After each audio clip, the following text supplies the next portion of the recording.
This is not your presentation. Screen didn't work. One moment here.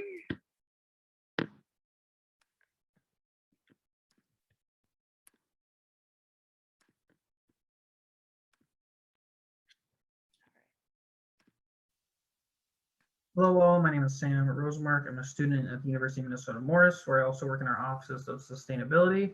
And today I'll be talking about the Morris model of community partnership for progress. So about the Morris model, it focuses on energy conservation, clean energy, community resilience, cultural exchange, community celebration. The Morris model is an award-winning group made up of partner organizations working together towards a shared vision of advancing a sustainable community in Morris, Minnesota, and West Central Minnesota. Morris is already a model community and strives to become even more of a model through our local, state, and global partnerships. Here we see our partners of the Morris model. They span across local government, academia, healthcare, as well as our local public schools. Here we see our list of supporting partners that have helped make our work possible. The foundation of the Morris model, something that guides our work, is our strategic plan.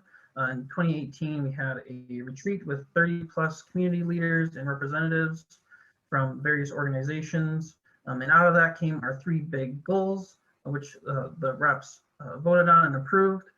So first we have produce 80% of the energy consumed in the county by 2030, reduce energy consumption 30% by 2030, and lastly, no landfilling of waste generated within the county by 2025.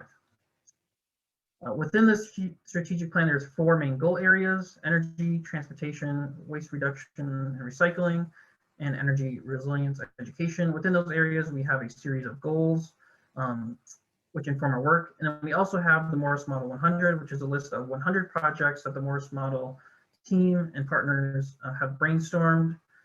Here are some, just 7 of them. There are of course 93 more. Some of them we've completed and some of them we're still working on. So we have an electric charger in the city already. We've hired a sustainability project coordinator. We're working to get an electric school bus. We're working to get solar on city buildings. That's something we're really close on, including our municipal owned liquor store. And we're also working to get a composting program implemented with the county. A recent success story is electric school buses. Recently, we were awarded $550,000 to purchase 2 new electric school buses that will replace 2 old diesel school buses. This was through the MPCA Electric School Bus Pilot grant that was funded by the Volkswagen settlement. We partnered with the local school district to fill out the grant on their behalf. I coordinated and wrote the grant. The district's director of transportation worked to get the data on the old buses and quotes on the new buses. A big focus of the grant was on environmental justice. The old diesel buses emit a large amount of unhealthy emissions. I gathered statistics and worked with community partners to show that the Morris community has a relatively large BIPOC and elderly population, as well as children. We are very excited to have these buses arriving soon, and I'm super grateful to have this opportunity to work on this. And the Morris model is also partnering with the city to hopefully get an electric transit bus very soon. Another success story is the Community Resilience Discussion Series that the Morris model is hosting. The goal of this is really to engage community, expand awareness around certain areas to allow action by the community. And then the big goal is to create an actionable resiliency plan for the community to be adopted by the Planning Commission and City Council. Here on the right, we see a series of topics that the series is covering. We've already had a topic on Minnesota's changing climate and weather, and we just had a session on impacts on agriculture from climate change. Future topics include recreation, community health, infrastructure, business, as well as culture and community identity. So in conclusion, communities big or small, and urban or rural, can make meaningful changes. Young and diverse voices are crucial to this work. We all benefit from this work. In rural Minnesota here in Morris, climate change is a hot topic, but everyone agrees that the Morris model is doing really great work for the community.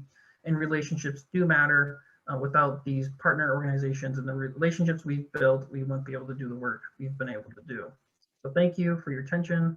I'll take any questions. You can visit our website and you can also email us. So thank you.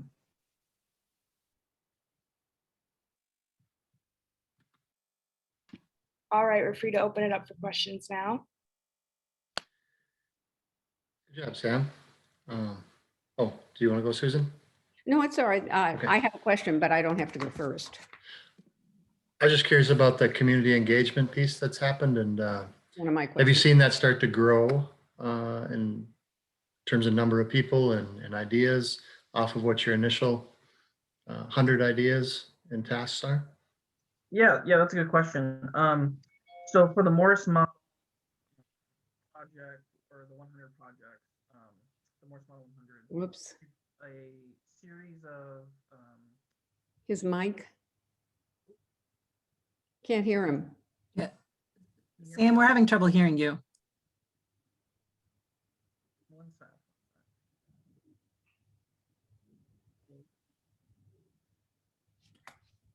Can you hear me now? Okay, great. Sorry about that. So yeah, to answer your question, the Morris Model 100, it's a list of 100 projects that were brainstormed, by the community and by the folks that were at the strategic planning retreat. So we have that list of 100 projects. Of course, there's other projects we didn't think of that are becoming more feasible because of like grant opportunities and like that sort of thing. So we're definitely doing things that are related to, but aren't the specific 100 things. But in terms of community engagement more broadly, we have been engaging the community more recently with the discussion series that I touched on at the end. We typically have about anywhere between 30 to 40 people at each session, and it's recorded too, and they're archived on our Morris Model website. So if you were to go there now, you could watch the first 2 sessions. So, yeah. May I go next? Go ahead, Susan. I have a question about organics recycling. How extensively is that embraced? Or is it embraced? I know you're trying to eliminate stuff for the landfill, so obviously organics recycling is part of that. Do you have it, and what's the community acceptance of that? Yeah, that's a great question. So as many of you might know, methane from organics that are decomposing in landfills is a huge attributor to climate change. So of course, given that a lot of food or a lot of waste in landfills, about 40% is usually organics, we do want to stop, especially organics, because they can be diverted. So at the University of Minnesota Morris campus, we have a full-fledged composting program. We're one of the first campuses to do a fully fledged, even winter composting program. So we fully compost on the Morris campus. All of our packaging is compostable. All of our food in the dining hall gets composted. And then for the broader community, the city of Morris has a drop-off location. So we're working on implementing that and getting people more aware of that. And then the whole county is currently, we just submitted a grant to start a composting program where it's curbside. So yeah, that's all in the works. Yeah. Great. That's terrific. Thank you. Yeah, thank you. Olivia, do we have time for a question from me? Yes, go ahead. Very good. And Sam, I'm sorry not to know more about how Morris is situated in its place. Your sort of grand schemes, the sort of 3 big goals that you'd like to accomplish most by 2030, are mostly framed at the county level. Yet when we talk about these discussion sessions that you've been having and specific policy reforms being put forward, those seem to be taking place at the city level. Can you just talk about the relationship between Morris as a municipality and the county that you're lodged in, what those two have to do with each other? Yeah, that's a great question. So the city of Morris is the county or the city seat or the county seat for Stevens County. So we have the courthouse and the commissioners meet, and we're the most populous city in the county. So a lot of the work, just because of that, really focuses on the city of Morris. But we do engage the county commissioners in a lot of things. We invite them to these talks. We have one that consistently shows up to the discussion series. So the goal is because we acknowledge that Morris can't just do it alone. We want to engage our whole community in Stevens County. So we invite folks and we include folks to try to work on this stuff together. For example, the organics curbside grant is a good example of that. So, and we do like Green Core Together, which is a sustainability like internship program through MPCA. So.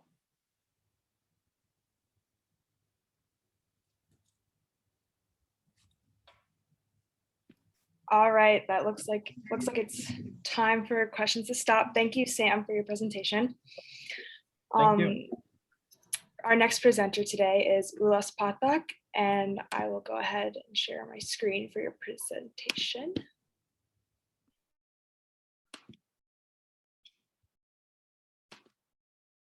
All right, the floor is yours. Just let me know when you need me to scroll down. Sure. Thank you, Olivia. Hi, everyone. I'm Ulas. I'm a first-year MBA student here at Carlson, and we are doing a study of demand forecasting for electric vehicle deployment in Twin Cities, along with vehicle-to-grid analysis. This is a venture by the Carlson Energy Club. We are a set of 5 MBA students who are working as consultants on with Metro Transit as well as PTS.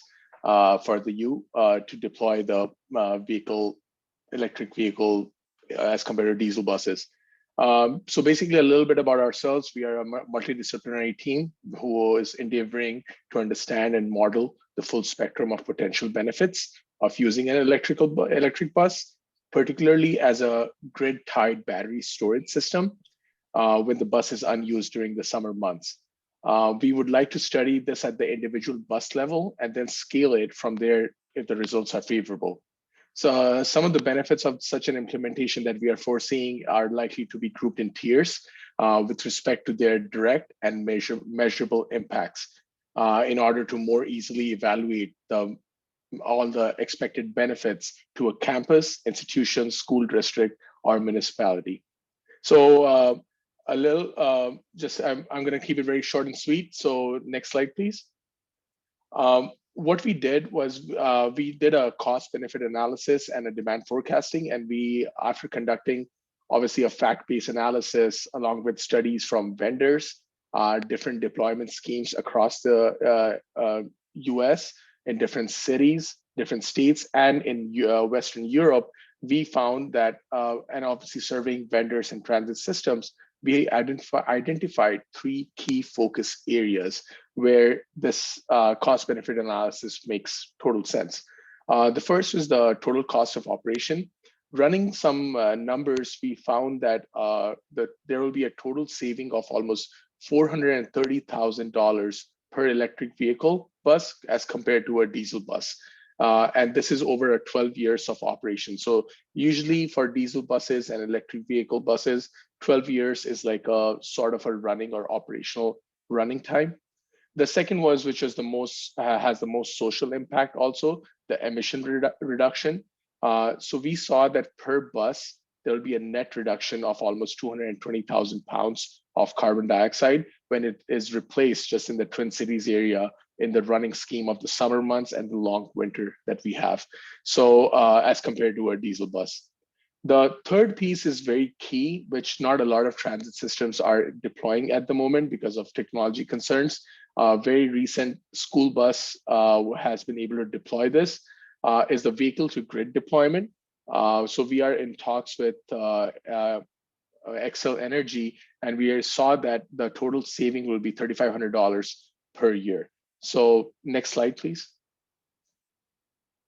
When we ran these numbers, we saw that there has been a total savings of maintenance of almost half, so almost $6,800.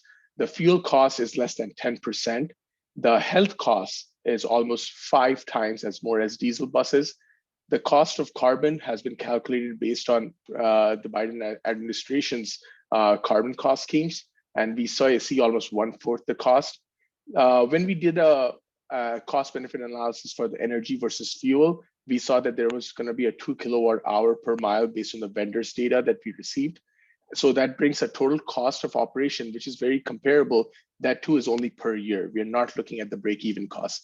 The main reasons why this was there are the fewer mechanical parts that are there. the more capital synergies that have been provided because of advancement in technology that will reduce the maintenance cost, which is almost 58% of the total cost of an electric vehicle. The greater residual value is basically derived based on the battery recycle with redwood materials and other companies like that, and the electric drivetrain as compared to a diesel bus. And obviously government subsidies and the better transit methodology with environmental concerns. So these subsidies, which are in forms of grants, are going to help us reduce this cost year over year. So cash flow analysis shows a break even of almost 7 years if deployed today for the entire fleet of the Twin Cities. Thank you.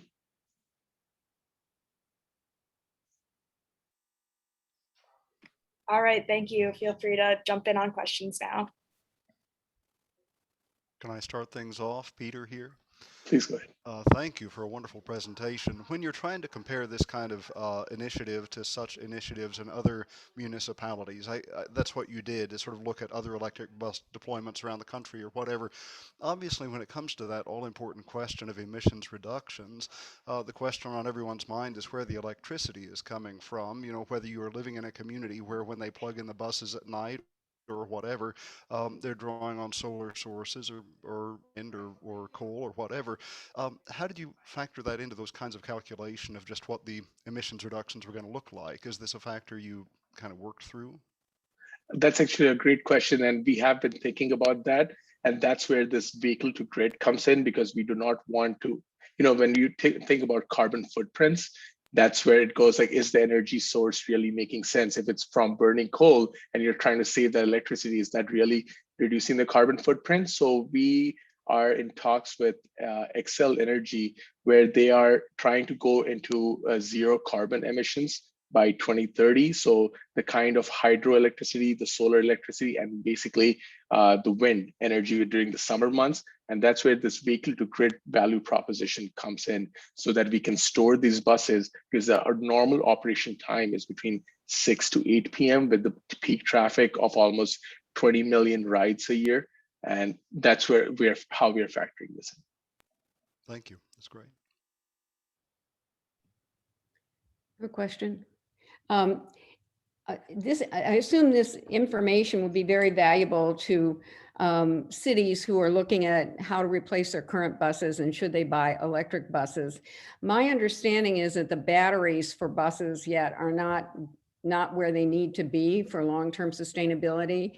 I just heard a presentation by the head of the Met Council, and they just chose not to buy electric buses because they were afraid they wouldn't have the capability to work in this environment where we have cold winters, long winters, and so on. How do you deal with different weather issues? Definitely, especially for Minnesota, that's a major concern. And we saw a similar deployment in Duluth, where they're almost 5 degrees lower than us throughout the year. We saw that with the advent of technology, the pricing of batteries have exponentially decreased by almost 60% in the last 8 years. So justifying just the capital cost is what we are looking at the cash flows. The second thing was how this technology, let's say after 12 years, we had to replace the battery, not just the capital cost, but the environmental cost of it is what we brought into picture. That's where collaborations with companies like Redwood Materials and the cost of recycling of these batteries goes down. You get government subsidies. Like, for example, a very layman example is like cars. You buy the first 200,000 models from a particular company, you get a certain tax deduction. So that's where these cost synergies were built in. So I think in the next 5 years, it'll be much more justified. Right now, it's around $200,000 to run a 40 feet electric bus with the battery pack. Yeah. Okay. And the batteries, I assume, will get better as well. Correct. Okay. Thank you very much. Very interesting presentation. Thank you.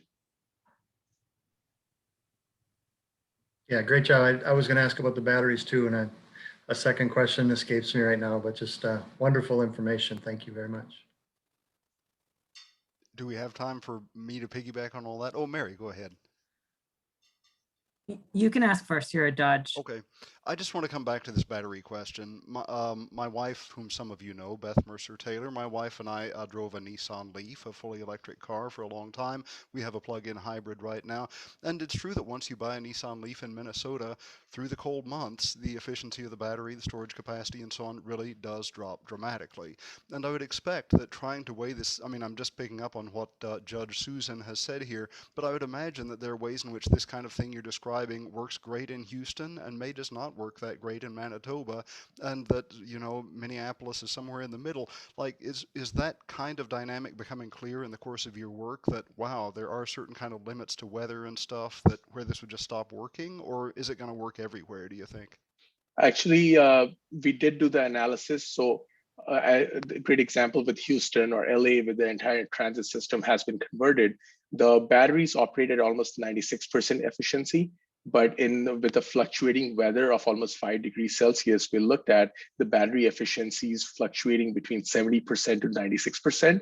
And based on that forecasting, we interpolated and used that for summer months of 3 months. Let's say it's Minnesota, it can snow in April also. So, and the 9 months of winter, we did forecast that into the battery efficiency. So if a battery of with a 96% charge delivers 250 miles, our demand forecasting foresaw that, and we interpolated that based on like 161 miles. One of the major factors was also the heating.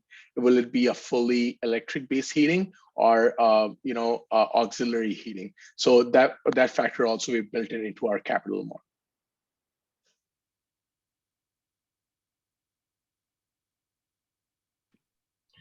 All right, I think we're going to move on to our next presenter. That's all right, Mary. You can ask it at the end of the session here. So our next presenter is Jimmy Lin. I will share his slides. Okay, I don't know why, but every time I try to share slides right now, it's not taking me to the right place.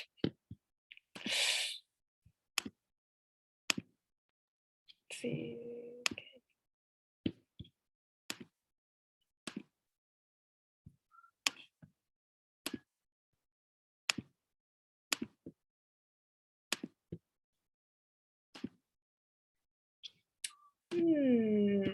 It's just not, I am literally clicking on the present. Can you see the presentation right now? Okay, I don't know, my computer's being weird. Okay, sorry about that. Jimmy Lin, go ahead, the floor is yours. Okay, so I'll be discussing about the role of the mind in sustainability. Next slide.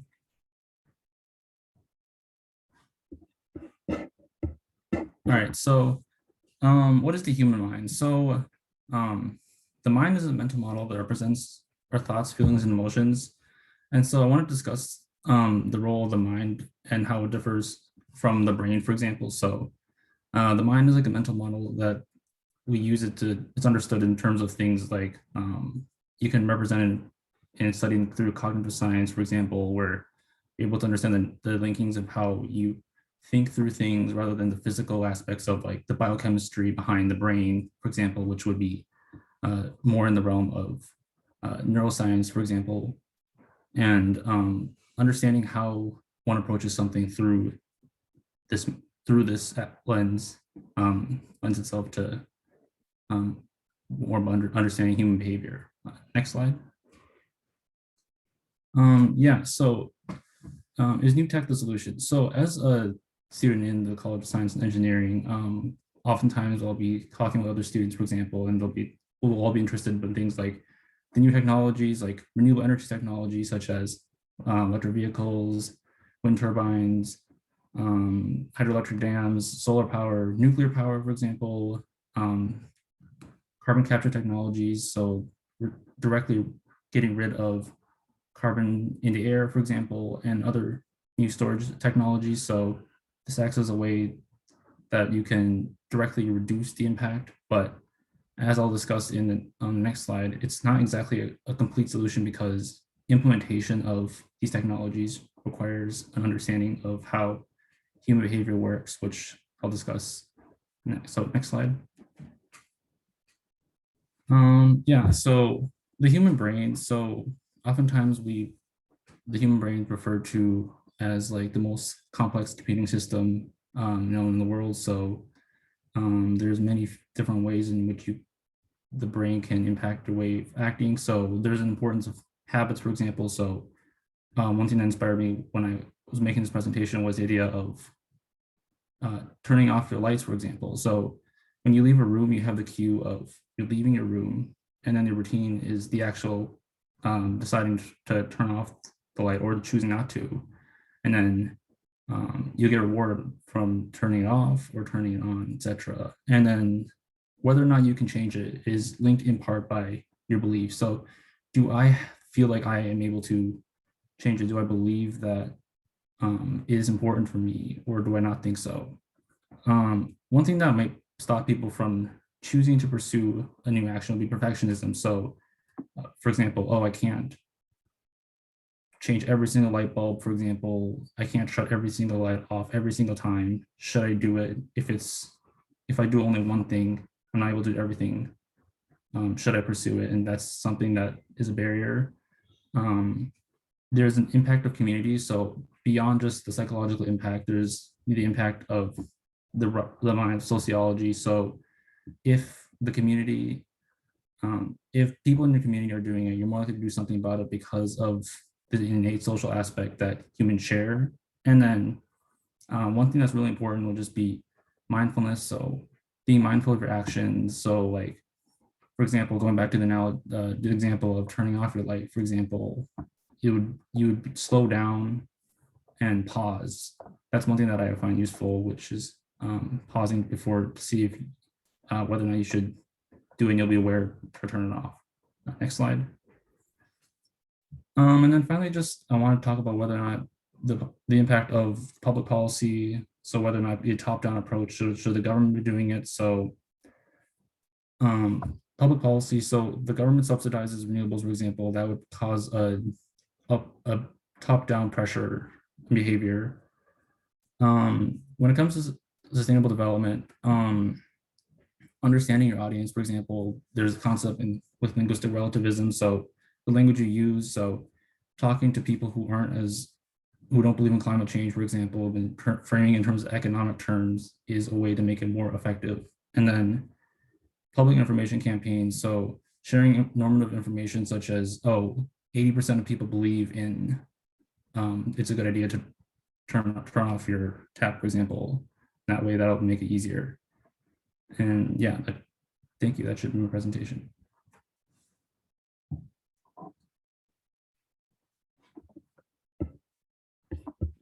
All right, thank you, Jimmy.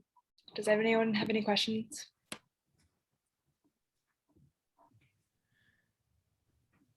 Jimmy, I'm interested in how to get people to shut off lights too, especially my kids. Mhm. And I think that that reward is, well, it's the opposite, it's the inverse. So when I see the electric bill at the end of the month, I want to make sure all the lights are off, and they don't pay it, so they don't care. But the bigger thing I was going to ask here is about, you mentioned public policy, and then you touched on individual responsibility or the decisions we make. And we had a pretty robust talk about this amongst colleagues here recently, of which is more important, or can you focus on one or the other at the same time? Is it more important the public policy that moves us in this direction, or is it kind of the individual ownership in these type of decisions that are going to help us do the right thing more often? Any thoughts on that? Yeah, so one thing that kind of going back to the idea of like turning off the lights. So I think that one thing with the public policy approach that I thought when I was doing research that I was thinking about was how if you change the way that the accessibility of information, for example, so if the public is more aware of where their money is going and how the energy usage is directly related, so making like your energy bill more interactive, or in a way that people are able to see it rather than just simply getting a statement once in the mail, for example. So you could, and just seeing it once a month, like, okay, this is my bill, versus like I'm able to see something in real time. So there's a more immediate reward system based off of that, if we were able to design a way that we can make public utilities and just utilities in general, so that the consumer is much more aware of the direct impact of their actions. So in that aspect, I would say that public policy, and it would have to be from a top-down approach in this way. On an individual note, for being mentioned this earlier, like being mindful, it would just be a matter of, I would say, just like practicing mindfulness. So like, yeah, just stopping and understanding what you're doing before you leave room, for example, and also working collectively with your community and seeing how like your friends or your colleagues, for example, how they feel about things is also another way that you can build like an understanding.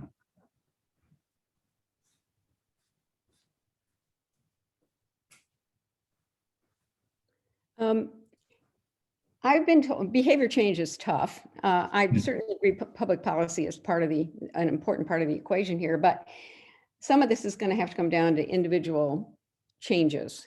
And convincing people to change their behavior.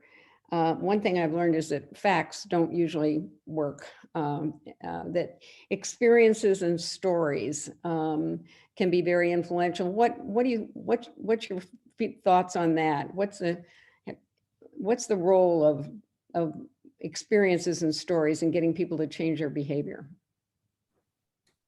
Yeah, so for experiences and stories, so I guess one way that you can change it would be, instead of saying, oh, climate change, for example, it'll be impacting you, and the impact will be so and so, like billions of dollars or trillions of dollars or whatever.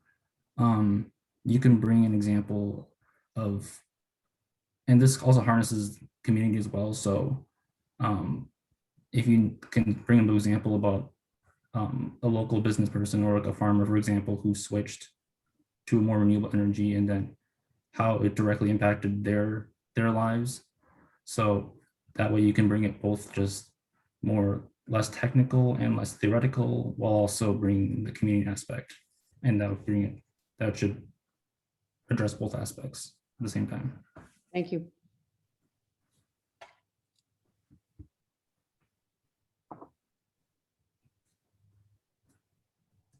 Can I jump in if there's not another question? I wanted to say, Jimmy, that your presentation right after Ulas's presentation about how like valuable it would be for cities to switch over to electric vehicles, and yet one of our judges, Susan, had pointed out that the Met Council had just chosen not to. And I think some of the factors that you talked about actually might have been, there's barriers in people's thinking about whether they feel like we're ready to, or will something better be coming later. So I thought it was really apropos that you talked about behavior change and the decisions that we made, and how sometimes the economics aren't enough for people. There's other barriers that can prevent us from making choices that might be the right ones from an environmental perspective. So Right. Thanks for your presentation. Right. All right, thank you, Jimmy. We'll move on to our last presentation of this session.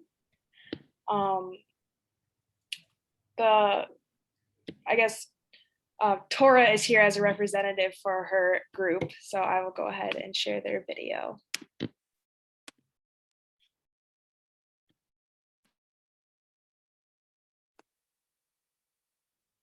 Hello, we are Joshu, Tora, Tamar, and Anna, and we're from the IONE undergraduate leaders, specifically in the Thriving Cities. And this semester we partnered with Project sweetiepie. Project sweetiepie is an organization based in North Minneapolis, led by community elder Michael Shaney, and they focus on establishing community gardens, selling produce, empowering youth, and overall working on themes of racial justice, environmental justice, and climate justice. This semester, we helped the organization out in several key facets. The first was story mapping. For this, we gathered geospatial information about the North Side, and then used that data to create visualizations of the garden sites and of other aspects of the organization, with the overall goal of making a user-friendly interface for community members to use the map. Second, we helped out with grant writing. In this situation, we helped out specifically with the Cura grant, which was looking to create a project where videographers and other local artists would come in and document the food for thought and shared fruit projects. This involved interviewing the videographers and then synthesizing their artistic contributions and overall just defining the scope of the project. Finally, we helped out with website design. The goal of the website was to create a hub where the team and the organization and all of their partners could come together to showcase the work, the people, and ultimately the story of Project sweetiepie. The main goal was to focus on the essence of the organization, to move over and showcase the existing content in a new way that the community could engage with, and then also provide a growth framework where the organization could continue to share their story. We focused mostly on including graphics and data that were new from the GIS data that I mentioned above, as well as capturing the story. When we first started this project, there were thousands of photos on a Facebook page and a website that had been taken over by malware. And from that, we've worked to really transform this into a brand new space where Project sweetiepie can tell their story and connect with others. Our takeaways. From this project, we've gained several key takeaways. The first is that change happens with time and conversation. It's not something that one can do alone, and it's not something that we can do quickly. Second, connecting with different stakeholders for their needs and collecting data can be really challenging. As mentioned above, it takes a lot of time and conversation. It can often be met with a clash of beliefs or of ideas, and it's really about that process of working over those boundaries. Finally, working across generational, racial, and geographic differences is important in achieving common goals. But as mentioned above, it can come with a lot of challenges, including different power dynamics and different ideas about how to proceed. Overall, this project is really meaningful and our work does continue today. We're still working on developing the GIS data and the website is still in works. However, we've gained a lot of experience about what it takes to make thriving cities and ultimately thriving communities within those cities.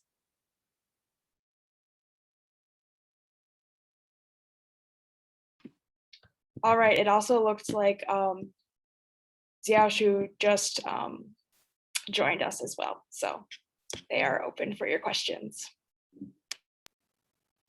Can I start things up here, Judge Peter? Sounds like a fascinating project. Sounds like time very well spent. Your experience, as you described, sort of coming into your engagement with their website, which had been overtaken by malware and so on, it reminds us that on the internet, there's no such thing as kind of set it and forget it, that you can put the best website in the world in place, and then you just have to kind of keep at it.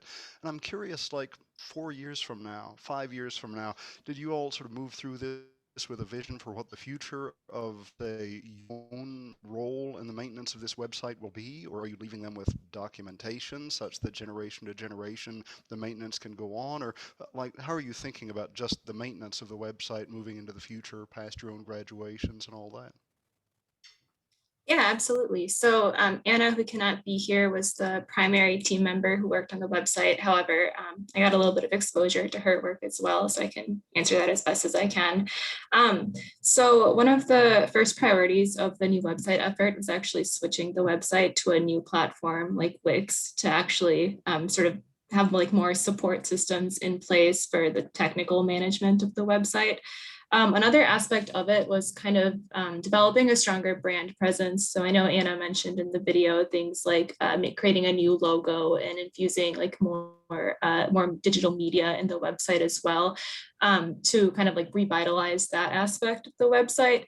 But those kinds of things also require some amount of longevity. So in addition to the website itself, our group, as well as a group of graduate students at the Humphrey School who are also associated with Project sweetiepie for their capstone project, have worked on making a shared Google Drive folder that actually contains sort of the back-end documentation of the website and stores like the media files and the images that would be put on it, all the different sort of like text content of the website, as well as important contact information of different members or different people who have been associated with Project Sweetie Pie. So even just from my quick statement here, there's grad students and undergraduate leaders who have been involved with the project, but there have also been students from Concordia, interns from the Minnesota Science Museum, and just a variety of groups collaborating on some of Project Sweetie Pie's efforts. And so like maintaining the contact information of all of these people and maintaining a record of what their contributions have been is also an element of that shared drive folder. And Jiaoshu, I don't know if you want to add anything else. Yeah, thanks, Tora. I think like as well as the website, I think the story mapping can also, we also work on the story maps that consider the longevity or the maintenance issues because we did the story map on the I3, so which is just the website concentrated on the cartography and really easy for the users to navigate and to update and to modify the data they have. And we provided all the geospatial data in the Google Drive, and so they can access those data very easily. And yeah, so I think that's what we can do on the maintenance issue for the story mapping as well as the website. Thank you. I have a question. How was this organization selected and how did you overcome resistance? Yeah, so when we originally applied for the undergraduate leaders program, we were interested in the topic of food scarcity. And so it was kind of open-ended what our work would look like over the course of the year. And so we actually spoke to Beth Mercer Taylor earlier in the fall about some potential opportunities. And she had a working relationship with Michael Chaney and mentioned that he's sort of always working on different projects. And so that appealed to our group. And so we decided to establish a connection with him and kind of see what type of work he was looking for help on and what kind of projects would also appeal to our interests and our skill sets. So I think from the start, we established a pretty strong relationship with Michael as well as some of his other coworkers. But I think one thing that we also saw is that it was kind of like drinking water from a fire hydrant, in the sense that there wasn't really resistance to like us helping or us helping the group or us kind of like knowing who the right people to contact were. Instead, it was like there was all this information and all of these different projects that we could potentially get, that we could potentially help on. And so I think there wasn't as much resistance as just kind of, a ton of options that, it sometimes made it a little bit harder for us to kind of like make a final decision on our trajectory. But once we did, it was a pretty strong working relationship. Thank you.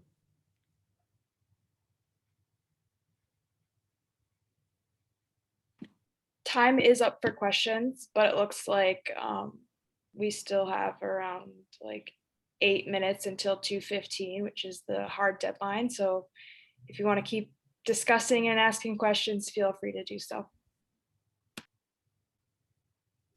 I don't want to put Jiaoshu on the spot, but do you have a map in Esri that you can share? Yeah, I'm sorry, I currently don't have any story. That's okay. That's okay. I was just curious. No worries, we're still on the data gathering phase because I'm working with 2 students. One is from Bell Museum and one is from the Humphrey School. And yeah, we are just like collecting a variety of data like demographic information, city assets, and geography and geology, including a lot of different aspects. So yeah, we will keep working on that. And yeah, once we have the final story mapping down, we can, we can share that. Thanks. I know there's a lot of pieces that need to come together before you actually have a map. So thank you for that. I was just curious. Yeah. Oops. Sorry. Can I go back to Sam for a question. I'm curious about this Morris situation. Of course, one of your three very salutary, very ambitious goals concerns having no landfilling of waste generated within your county by whatever the date is, 2025. Obviously, waste streams are incredibly complicated things. I mean, when you dispose of a car, when you dispose of a computer, you know, it can be very, very difficult to know where this stuff kind of ends up. And I'm just sort of, do you have a team working on that? I mean, are there people sort of thinking this very carefully through about what's going to happen in the next 4 years or something, so you'll at least kind of have an idea when you've met that goal? Is this a fair question? Yeah, that's a great question. And I think that's a question that the group is still trying to figure out, I suppose. I think your point about it being an aspirational goal is definitely very true. We do hope that we will meet it. I think right now we're more so focusing on the organics piece, but hopefully working with the county, we'll be able to figure out these other streams as well. A big thing that's going to help us is there's a new Pope Douglas organics composting facility that's being built in Pope Douglas County. So that should open up a lot of avenues for us. But yeah, right now we're mostly focusing on the organics and getting that taken care of. Thanks, that's great.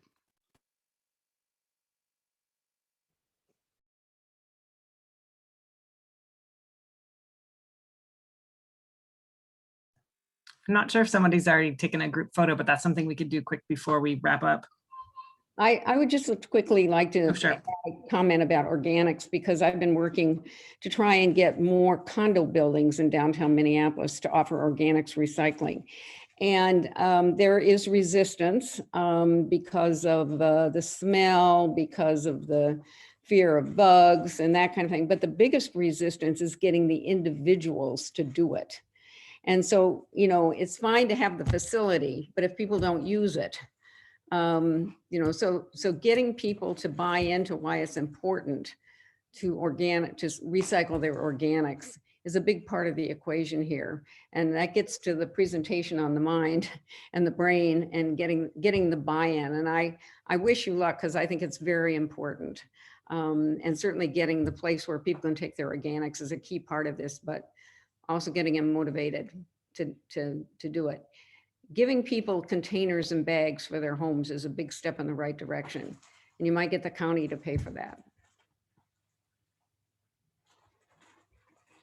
Yeah, I definitely agree that is, you can bring the horse to water, but you can't necessarily make them drink it, I guess. So that's definitely a difficult issue. And I think there's ways that, we can show that there's some benefits, like your trash can won't be as full. You don't have to pick up the trash just so often, that kind of thing. Or I know for businesses, there's actually some cost savings. That could potentially be true for these apartment complexes, because garbage is much more taxed. But in terms of getting the individual tenant to do it, yeah, that'll be difficult. All right, if we can, it'd be great if we could all smile for a picture real quick. Wait, who wants to take the picture? Thomas, are you gonna do that? Yeah, sure. All right. Let us know when you're taking it, Thomas. All right, smile and I'll take it.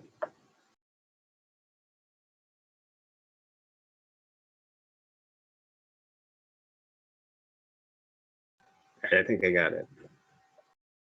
Thank you. All right, well, we're just reaching the end of our time here. I just want to say thank you again to all the presenters and all your hard work. That was great to hear. And also thank you so much to our judges for taking some time out of your day to listen to what these students have been working on.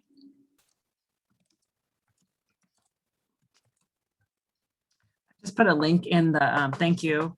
Yeah, see the little claps there. I just put a link for the Expo panel discussion that's been organized by the UMN Energy Club. So if you have time to join us for that presentation, that starts at 2:30, and then at the end of that, we'll be announcing the winners of our prizes for today. So thank you all. I'm super proud of our organizing team and all of our students, and grateful for our judges who've helped make this day possible. Here we are. So Thank you. It was fun and the projects are terrific. Yeah, thank you all for the great work. Yeah.